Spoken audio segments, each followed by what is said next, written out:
살, 여기 나이로 9살, 7살. 수진이, 도진이 그렇습니다. 집에서 한국말을 쓰니까 한국말을 곧잘 하거든요. 그런데 아예 모르는 단어가 하나 있어요. 야호입니다. 야호. 저희 동네, 저는 지금 시카고에서, 그러니까 미국 중부, 북부, 캐나다랑 거의 가까운 지역에 있는 위스콘신이라는 동네에 있는데, 그 동네는 산이 없거든요. 그래서 산을 가본 적이 없습니다. 그러니 야호 하는 것 가르쳐 본 적도 없죠. 사실 이번 여행에 들어와서 설악산이든지 불악산이라도 한번 가서 야호를 가르쳐야 되겠다 했는데 아직 시간이 나지는 않았습니다. 높은 산에 올라가서 야호 하면 공기 중으로 소리가 다 사라지는 것 같은데, 가만히 있어 보면 내가 외친 음성이 멀리 돌아서 다시 그 소리를 예쁜 메아리로 우리가 듣게 됩니다. 오늘 읽은 말씀, 돌아온 탕자의 이야기, 우리 형님, 한 목사님 말씀해 주신 것처럼 제가 여기서 배운 말씀입니다. 여기서 그거 갖다가 찬양, 진우처럼 베이스 치면서 찬양했었고, 성가대에서 그 노래, 또 그 하나님 사랑 들으면서 노래했었고, 또 신앙의 선배 어르신들을 통해서 그렇게 큰아들처럼, 변화된 큰아들처럼 사랑하고 섬기는 삶, 그것이 얼마나 아름다운 것인지를 배웠습니다. 그러니까 아마 이제 제가 하는 설교는 여기 계신 선배님들께서, 어르신들께서 이렇게 어느 순간에 흩어질 것처럼 가르치셨고 외쳤던 것에 대한 메아리라고 생각합니다. 그때 가르쳐 주신 가르침 가지고 열심히 유학생들, 이민자들, 또 백인들, 흑인들 섬기면서 목회하고 있고, 그리고 오늘은 그 이야기를 작게 한번 나누어 보려고 합니다. 2009년도 겨울에 미국으로 갔으니까요 10년 됐습니다. 마음 같아서는 그간 제가 어떻게 지내왔는지, 또 어떻게 지내셨는지, 네, 여전하세요. 그런 이야기 나누고 그렇게 시간을 보내고 싶지만 예배니까, 또 하나님 말씀 보는 자리니까 함께 말씀 봐야 될 것 같습니다. 잠깐만 같이 기도하겠습니다.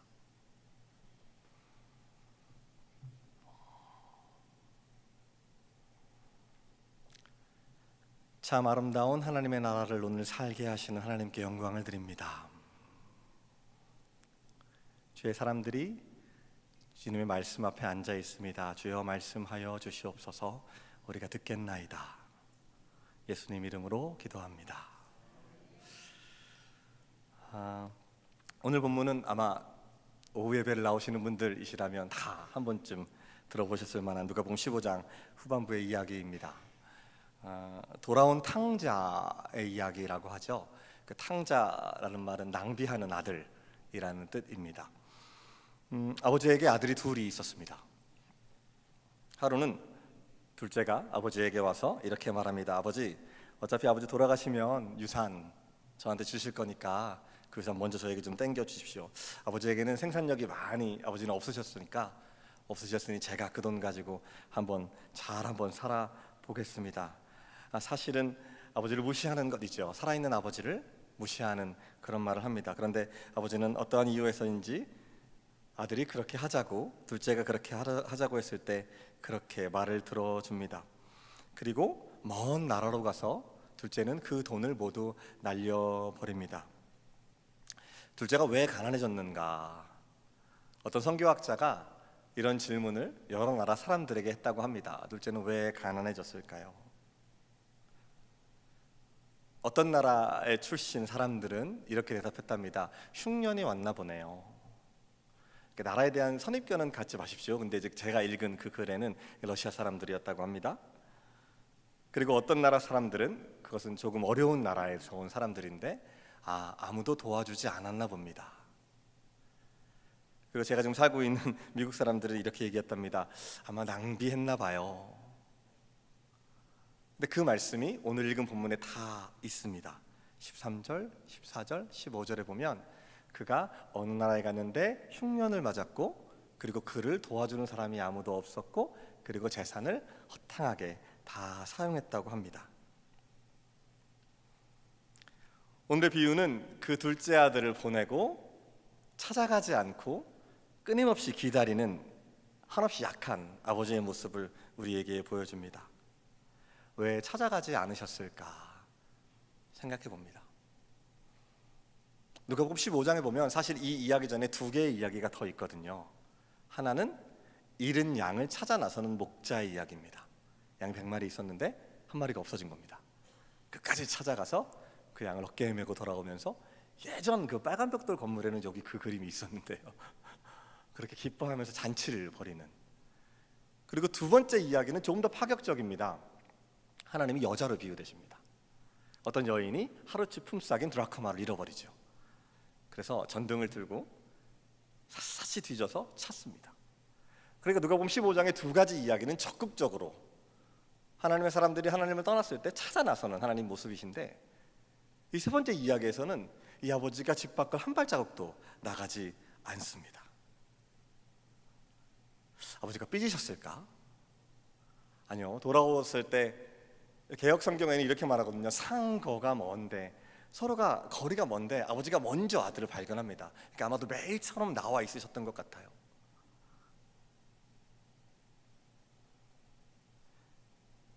신앙생활을 하다 보면 때로는 하나님이 적극적으로 우리를 찾으실 때가 있습니다. 감리교적 용어로는 선제적 은총이라고 하죠. 하나님이 먼저 우리를 사랑해 주셨습니다. 그런데 그것으로 끝나지 않습니다. 예배가 우리를 불러주신 분에 대해서 우리가 반응하는 것인 것처럼, 하나님이 먼저 우리를 찾아주셨을 때 우리가 인격이라면, 하나님이 우리를 하나님의 형상대로 만드셨다면 우리가 하나님께 다시 돌아가야 할 때가 있습니다. 그렇게 불러주시고 응답하는, 먹이고 받고 하는 그 사랑의 관계가 하나님과 가까워지는 그런 관계일 것입니다. 특별히 우리를 너무너무 사랑하셔서 우리에게 떠날 자유마저 허락해 주신 하나님이라면, 우리는 하나님의 마음을 듣고 우리 스스로 발길을 돌려야 합니다. 사랑 때문에 억지로 하지 않으시는 하나님, 때로는 우리에게 방황을 허락하시는 하나님. 아버지는 틀림없이 재산을 챙겨 떠나는 둘째 아들의 미래를 가늠할 수 있었을 것입니다. 자기의 긴 인생 경험을 보아와서 제가 저렇게 떠나면 안 되는데, 그런데 아픈 마음을 위로하시며 그의 방황을 허락하십니다. 재산이 주는 호기로움 때문에 한때는 잘 나겠지만 그 재산이 곧 사라질 것이고 공허함 찾아올 것이라는 것 아버지는 잘 알고 있었습니다. 아버지의 마음이 참으로 아프게 느껴집니다. 그리고 대가가 비록 크더라도 그 아들이 성장하기 위해서는 그런 경험이 필요한 것도 아버지는 알고 있었습니다. 집을 떠나지 않는 아들이 돌아와서 기쁨을 느낄 수는 없는 법이기 때문입니다. 넘어지지 않는 사람이 일어설 수 없습니다. 외로움을 겪어보지 않은 사람이 위로와 재회의 기쁨을 알 수 없습니다. 아버지는 그의 아픔을 알지만 그저 함께 아파하실 뿐입니다. 잘 아시는 것처럼 이제 아들은 돈을 다 날렸습니다. 돼지의 음식을 먹어야 되는 신세가 됐는데 그것마저 먹을 기회가 없다고 합니다. 그래서 아들은 돌아오게 됩니다. 그리고 성경은 무척이나 아름다운 언어로 그들의 이야기를 풀어냅니다. 아버지가 먼저 다가와서 둘째의 목을 끌어안고 그리고 그를 위로합니다. 죽었던 아들이 다시 돌아와서 아버지는 지금 너무나 기쁩니다. 말씀드린 것처럼 제가 있는 동네에는 위스콘신 메디슨이라는 동네입니다.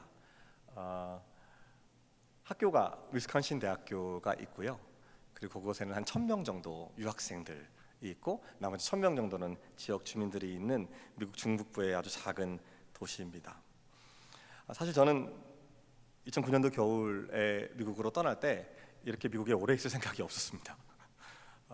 박스에다가 입던 옷하고 책들을 다 넣어놓고 3년만 갔다 오겠다고 그러고 떠났습니다. 아직 그 박스에 옷이 그대로 있습니다. 제가 거의 10년이 되도록 그곳에 아직 있는 이유, 그곳에서 너무나 많은 둘째 아들들을 보기 때문입니다. 요즘 오늘 한 목사님 낮 예배 때도 말씀하셨지만 요즘 대학 졸업하는 또는 고등학교 졸업하는 친구들 취업이 정말 어렵습니다. 유학을 한 친구들도 마찬가지입니다. 게다가 요즘은 이민자들이 미국에서 취업 잡기가 더 어려워졌습니다. 대통령 때문에 그렇습니다. 미국의 대통령이요. 그러다 보니까 그들에게 가뭄이 들었습니다. 미국 사람들이면 잘 하지 않은 일마저도 허락되지 않을 때가 있습니다. 외국에 살다 보니 누가 자기를 챙겨주지 않습니다. 가족들하고도 멀리 떨어져 있으니까요. 외롭게 혼자 살아갑니다. 또는 또 어떤 젊은이들은 자기의 잘못 때문에 허랑방탕한 삶을 살기도 합니다. 그러다 보니 마치 둘째 아들이 아버지를 떠나 느끼는 것처럼 유학생들 사이에도 이민자들 사이에도 어려운 일들이 있습니다. 물론 경제적으로는 조금 넉넉한 친구들이 유학에 나오는 것이 맞습니다. 가만 보면 차도 되게 좋은 거 타는 친구들도 많거든요. 그런데 그 안에 있는 아픔들, 그리고 예수님께 돌아가야 하는 너무나 좋은 기회들이 그곳에 있음을 발견합니다. 잠깐 얘기해 드릴까요? 제가 캔자스에서 신학교를 다닐 때 그곳에 캔자스 대학교가 있었습니다. KU라고 농구 잘하는 학교인데요. 어떤 우연한 기회에 그 학교에 다니는 한 대학원생과 식사를 하게 되었습니다. 제가 그 형제에게는 이 얘기 어디 가서 해도 된다는 허가를 받았으니까 여러분들에게 해드리는 겁니다. 아주 전도 유망한 친구였고 화학 박사과정을 하는 대학원생이었습니다. 그 음식 쇼핑을 하러 갔다가 만났고요. 이렇게 얘기하다가 저희 집에 초대를 하게 되었죠. 그래서 김치찜을 같이 먹었습니다. 정말 김치찜 하나 놓고 이런저런 이야기를 하게 되었습니다. 아주 유복한 가정, 박사인 부모님, 그리고 여전히 박사 과정을 하고 있는 형님 밑에서 자란. 그런데 그 부담이 너무 큰 겁니다. 중학교 1학년 때 유학을 보내줬는데 엄마가 빨리 영어 배우라고 한국 사람은 아무도 없는 곳에 아이오와 시골에 보내줬었고, 그곳에서 좋은 경험도 있었지만 인종차별도 당하고 미래에 대한 불안도 있고 또 부모만큼 형들만큼 잘해내야 된다는 마음의 압박감이 있는 겁니다. 아무도 자기를 받아주지 않는다고 느낄 때 자기 말을 참 잘 들어주고 자기를 존중해주는 곳을 발견하게 됩니다. 카지노입니다. 저희 동네, 제가 지금 위스콘신도 그렇지만 캔사스에는 그 인디안들에게 허락해준 카지노들이 있습니다. 아주 쉽게 외국인들도 들락날락 할 수 있죠. 한두 번 그곳에 들어가고 딜러들과 이야기를 하고 자기가 쓰는 돈에 맞춰서 자기를 대우해주고, 생각보다 더 큰 돈을 쓰게 됐고, 조교로 일했는데 그 조교로 월급을 받으면 월급 명세서가 나오잖아요. 이미 자기 돈을 다 쓴 겁니다. 그러면 그 어느 가게에 가면 그 명세서를 주면 돈을 땡겨주거든요. 8%, 10% 이렇게 이자를 받아서 이미 그 지경까지 이르게 된 겁니다. 집에서는, 강남에 사는 부모님들은 내 아들이 거기서 박사과정 한다고 다 소문내 놨는데 자기는 그 꼴이라고 말할 수가 없는 겁니다. 그날 밤 아주 늦게까지 그런 이야기를 했습니다. 지금 돌아가면 되는데, 물론 잘 마쳤습니다. 잘 마치고 여기 병역특례로 들어와서 연구원하고 지금은 아주 잘 나가는, 물론 저랑 그 대화를 한 이후로도 2번인가 카지노에 가서 잡아오긴 했습니다. 잘 안 고쳐지지만 잘 이겨냈죠. 그렇게 지금 돌아가면 되는데 그것이 가뭄이던 도와주는 사람이 없어서건 아니면 자기의 허랑방탕한 삶의 문제이건 그곳에서 아파하는 사람들이 있습니다. 그들에게 이야기를 해주고 싶습니다. 돌아가기만 하면 아버지께서 너를 기다리고 계신다. 그 깊은 사랑으로 너를 혼내주지 않고 너를 다시 회복시켜 주실 거다. 사실 너는 그 아버지의 아들이다. 그 깊은 사랑을 알려주고 싶어서 지금도 유학생들과 함께 목회하고 있습니다. 성경 공부 시간에 이 이야기를 나누다 보면 자연스럽게 아버지 얘기를 하게 되죠. 우리 아버지는 그렇게 저를 기다려주시는 분입니다. 또 어떤 분들은 우리 아버지는 아마 제가 그러면 다리 몽댕이를 분지르실 겁니다. 또 어떤 분들은 우리 아버지는 사랑은 많지만 이렇게 표현할 줄을 잘 모르세요. 그러니 아마 돌아오면 밥 먹었어? 이렇게 물어보실 겁니다. 이렇게 서로 아버지 얘기를 하죠. 넌 그래도 좋겠다. 너에게 재산을 물려줄 아버지가 있어서 이런 농담도 하긴 합니다. 그러다가 얼마 전에 재밌는 질문 하나를 그 성모임에서 하게 되었습니다. 엄마였으면 어땠을까? 그러니까 누가복음 15장의 이야기가 사랑 많으신 아버지와 그의 둘째 아들에 대한 또는 첫째 아들에 대한 이야기가 아니라 우리의 엄마와, 죄송합니다, 근데 여기는 둘째 딸을 그렇게 부를 수밖에 없습니다. 둘째 딸년 엄마의 재산을 가지고 가서 허랑방탕하게 써버리고 엄마 마음을 아프게 하는 그 둘째 딸에 대한 이야기라면 어땠을까? 왜 아까 말씀드린 것처럼 누가복음 중간에 벌써 하나님이 이미 여자로 한번 표현되셨잖아요. 그러니까 괜찮은 것 같아요. 물론 집안마다 차이가 있죠. 어느 집안의 어머니는 다리몽둥이 쪽에도 가까울 수 있으시지만 대부분의 이 질문을 들은 사람들은 이렇게 얘기합니다. 엄마면 당연히 이렇게 하죠. 아빠라면 모르지만 엄마라면 당연히 아침부터 저녁까지 문 앞에 나와서 그 딸을 기다리시죠. 엄마라면 당연히 그러실 거죠. 하나님의 사랑, 특별히 끝까지 사랑하시고 용서하시는 사랑은 우리 경험에 따르면 어머니의 사랑과 닮았습니다. 17세기에 네덜란드의 렘브란트라는 화가가 있는데요, 빛을 아주 잘 사용하는 아주 유명한 화가입니다. 그 화가가 그린 그림이 바로 이겁니다. 아주 적절한 타이밍에 올려주셔서 감사합니다. 오늘 찬양도 너무 잘 들었어요. 고맙습니다. 이게 그 러시아에 있는 세인트피터버그에 걸려 있다고 합니다. 사실은 세로 길이가 2m 40이 넘는 큰 그림입니다. 가면 꼭 보고 싶어요. 이게 바로 돌아온 탕자의 그림입니다. 20세기의 가장 위대한 개신교 영적 지도자라고 하는 헨리 나우엔 선생님이 이 그림을 보고 사랑에 빠집니다. 미국에서 헨리 나우엔이 미국이 개입해서 중동에 막 여러 전쟁들이 벌어질 때 교회들한테 우리 그 전쟁을 막아달라고 막 세미나를 하고 돌아다녔거든요. 여러 정치적인 활동을 하고 돌아다니다가 지친 거예요.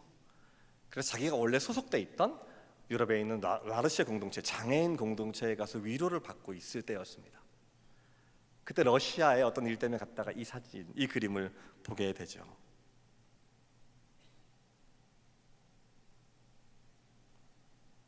정의의 하나님, 전쟁에 관여하시는 하나님을 선포하다가 지친 그는 장애인들의 공동체에서 이 그림을 만납니다. 그리고 이 그림을 너무 좋아해서 계속 가서 이 그림을 본 거예요.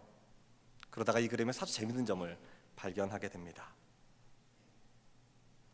아버지의 두 손이 조금 다르게 그려져 있음을 보게 됩니다. 탕자의 귀한이라는 책에 나와 있는 내용인데요, 제가 좀 읽어드릴게요.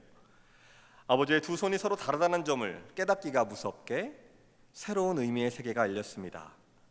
아버지는 그저 대단한 가장 정도가 아니었습니다. 아버지이면서 동시에 어머니였습니다. 남성의 손과 여성의 손으로 아들을 어루만지고 있었습니다. 한 손으로 아들의 연약한 부분을 감싸고 다른 한 손으로는 삶을 헤쳐나가려는 아들에게 힘과 소망을 북돋아주고 있다면 지나친 해석일까요? 이런 관점에서 본다면 오늘 우리가 읽은 이야기는 탕자의 이야기라기보다는 탕부의 이야기입니다. 낭비하는 아들에 대한 이야기가 아니라 낭비하시는 하나님, 자신의 사랑을 낭비하시는 아버지에 대한 이야기라는 것이죠. 어머니처럼 아버지처럼 하나님은 우리를 향해서 당신의 사랑을 낭비하십니다. 그 한없는 사랑, 그 가장 큰 상징이 십자가잖아요. 믿을 수 없는 우리를 향해서 낭비하시는 하나님의 사랑, 하나님의 사랑이 계속해서 어떻게 낭비가 되는지 본문을 조금 더 들여다보죠. 이제 카메라의 앵글은 집을 떠나서 밭에서 돌아오는 한 중년의 남성을 보여줍니다. 큰 형입니다.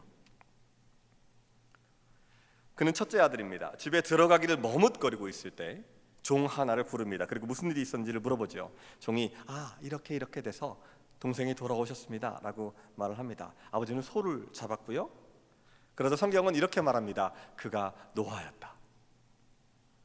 첫 번째 반응입니다. 그래서 큰 아들이 돌아오던 길 그대로 집에 들어가지 않고 아버지가 집 밖으로 나옵니다. 아버지는 먼저 한번 나오셨었죠. 둘째 아들 돌아올 때요. 근데 이번에는 큰 아들 때문에 또 나오시는 겁니다.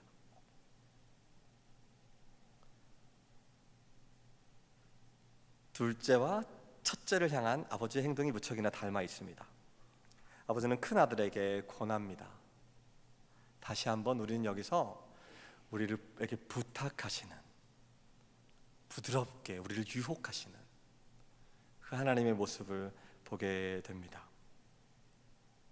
작고 약한 아버지는 큰 아들에게 나와 같은 마음을 가져줄 수 없겠니 하고 부탁하십니다. 저는 여기서 바리새파 사람들과 율법학자들을 향한 예수님의 마음을 읽을 수 있습니다. 사실 원래 이 본문은 그렇게 자기가 죄인이라고 생각하는 사람에게 용서를 베풀지 않는 바리새파 사람과 율법주의자들에게 들려주신 이야기이거든요. 큰아들의 말이 아버지의 마음을 아프게 합니다. 큰아들이 이렇게 말하죠. 난 여러 해를 섬겼는데 나한테는 염소 새끼 한번 잡아준 적 없다고. 거짓말입니다. 본문을 잘 읽어보면 작은 아들 줄 때 두 아들에게 유산을 남겨주었다고 성경은 기록하고 있습니다. 그래서 자기는 안 받았다고 얘기하는 것이죠. 자기의 동생에게 아버지의 아들이라고 표현합니다. 그리고 동생을 욕합니다. 큰형은 동생이 뭘 하다가 이렇게 돌아왔을지 알 리가 없는데 창기들과 놀다가 재산을 다 허비했다고 동생을 모함합니다. 큰아들의 말에 힘이 들어가 있는 단어는 나입니다. 나는 아버지 곁을 지켰는데 나는 받지 못했다. 그런데 쟤는 살찐 송아지를 대접받는다. 나와 당신, 나와 나의 동생, 나와 당신의 아들을 구분합니다. 아버지는 그 구분을 없애고 싶으십니다. 내게 다 네 것 아니니, 그리고 네 동생, 내 아들, 죽었다가 살아온 너의 동생이 아니니, 그리고 어차피 이것 다 네 것이 아니니. 자기를 중심에 놓고 사고하는 일에 익숙한 사람들은 잔치에 참여할 수 없습니다. 이미 집에서는 기쁨과 화해의 잔치가 벌어지고 있지만 나만을 생각하며 그 안에 갇혀 있는 안타까운 영혼들은 하나님의 잔치에 참여할 수 없습니다. 아까 그 찬양 너무 좋더라고요. 그날은 속히 오리라. 그날이 언제 속히 오냐면, 이미 우리에게 임하신 나라가 언제 완성되냐면, 나에게 갇혀있는 나 자신을 해방시켜서 탈출하여서 하나님의 삶에 동참하게 될 때, 그때 독사들과 함께 놀고 사자들과 함께 뛰노는 그날이 우리 안에 펼쳐지는 것이죠. 아버지는 아들을 설득합니다. 아버지는 큰 아들을 잔치에 초대합니다. 전통적으로 큰 아들은 나쁜 율법주의자로 해석됐지만, 그래서 교회 안에서도, 그리고 이 본문을 읽는 사람들이 자신의 의로움만을 자랑하며 사랑하지 않는 사람을 큰 아들에 비유할 수 있겠지만, 그러면서 오늘 설교의 결론이 우리는 큰 아들처럼 되지 맙시다 라고 끝날 수도 있겠지만, 여전히 이 이야기를 아들들에 관한 얘기가 아니라 하나님에 대한 이야기로 읽는다면, 낭비하시는 하나님에 대한 이야기로 읽는다면, 하나님은 지금 자기의 사랑을 둘째 아들처럼 큰 아들에게도 낭비하고 계십니다. 작아지신 하나님께서 우리를 설득하시려고, 우리를 자기의 삶으로 초대하시려고 그 사랑을 부어주고 계십니다. 늘 내 안에 갇혀서 더 큰 세계로 나오지 못하는 우리를 지금도 부르십니다. 예수님께서 부활하셔서 베드로에게 마지막으로 하신 말씀이죠. 예수님 그렇게 말씀하지 않으셨거든요. 내가 너에게 평생 살찐 소고기를 먹게 해주겠다. 네가 나를 사랑하느냐? 그럼 내가 소고기를 주마.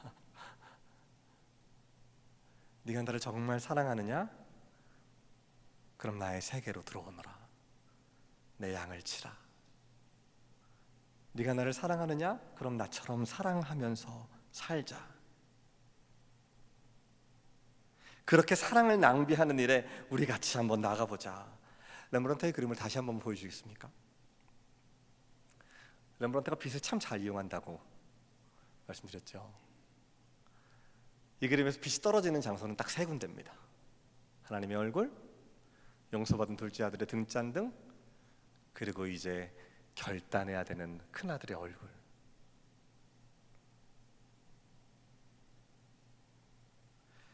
큰아들은 지팡이를 짚고 있는 그 모습인데 헬레나 오웬이 이렇게 말합니다. 그가 둘째 아들보다 더 길고 힘든 영적 여정을 떠나야 하기에 그의 손에 지팡이가 쥐어져 있지 않을까. 어쩌면 하나님의 삶에 참여해서 용납하고 사랑하는 일이 너무도 어려운 일이기에 렘브란트는 큰아들의 손에 지팡이를 쥐어주지는 않을까. 하지만 여전히 하나님의 은혜의 빛은 큰아들의 얼굴에도 비치고 있습니다. 사실 성경은, 그리고 우리가 사랑하는 교회는 그렇게 아버지 마음을 안 사람들의, 그 깊고 아름다운 길로 초대된 사람들의 이야기로 채워져 있습니다. 자기를 죽이려고 했던 형들을 용서한 요셉의 이야기 아시잖아요. 자기를 실제로 죽이려 했던 형들을 노년이 되어서 요셉이 용서하는 겁니다. 내가 하나님을 대신하겠습니까? 라고 말하며 내가 사랑하기는 힘들어도 아버지의 마음을 알기에 사랑했던 그 요셉의 이야기, 아버지의 삶으로 초대되는 것이죠. 야곱의 형 에서를 만나 그 오랜 원수됨을 끊을 때 야곱은 형의 얼굴에서 하나님을 본 것 같다고 이야기합니다. 사랑하고 용서하는 삶으로 초대되었을 때 말입니다. 바울이 그리스도인을 잡아 죽이던 사람에서 하나님의 사람으로 거듭났을 때 그 거듭나는 놀라운 순간에 하나님은 제자인 아나니아를 부르십니다. 네 친구의 원수지만, 네 동족의, 네 공동체의 원수지만 네가 자녀니까, 제자니까 나를 좀 닮아서 이 일을 해주지 않겠니? 너밖에 없다. 나의 사랑은 낭비하는 사랑이니 너도 그 눈먼 사랑을 좀 해보지 않겠니? 하나님은 지금도 이 땅의 수많은 큰딸과 큰아들을 낭비하는 사랑으로 불러주십니다. 사실 우리 그 낭비 없었으면 은혜라고 말도 못하는 사람, 그러니 그렇게 낭비하시는 사랑에 우리 몸을 좀 던져봤으면 좋겠습니다. 둘째 딸이라면, 둘째 아들이라면 빨리 돌아오십시오. 아버지 계속 기다리십니다. 지난주 금요일 날 새벽 4시에 공항에 떨어졌는데 저희 아버지는 3시부터 기다리고 계셨더라고요. 아버지 계속 기다리십니다. 빨리 돌아오십시오. 큰딸이라면, 큰아들이라면 아버지 마음을 좀 알아주시면 좋겠습니다. 같이 낭비하자고. 왜냐하면 그 낭비 속에서만 기쁨의 잔치는 계속될 수 있기 때문입니다. 누가복음 15장은 아버지가 큰아들에게 야 같이 들어가자, 그리고 끝납니다. 이야기가 어떻게 될지, 어떻게 끝나는지는 아무도 모릅니다. 우리의 몫입니다. 이야기를 어떻게 마무리 지을지. 큰딸은, 큰아들은 아버지의 말을 듣고 기도하겠습니다.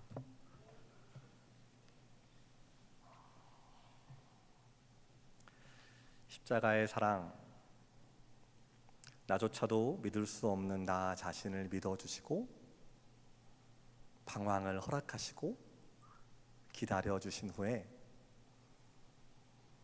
아버지 큰 사랑의 울타리 안으로 초대하시는 하나님의 마음을 들었습니다. 얘야, 나와 같이 이 사랑의 잔치에 참여하지 않으련 더 이상 아버지를 너무 오래 기다리지 않게 하기 원합니다. 우리로 사랑의 용기와 지혜를 허락하셔서 이 땅에 속히 오는 하늘나라의 잔치를 가정마다, 공동체마다, 속회마다, 선교회마다, 교회마다 허락하여 주시옵소서. 그 사랑에 참 감사합니다. 특별히 주님이 사랑하시는 사정감리교회 가운데 그 사랑을 한없이 부어주실 줄 믿습니다. 이제는 큰 사랑의 하나님, 우리 창조주 성부의 놀라운 섭리와 큰 사랑의 예수님,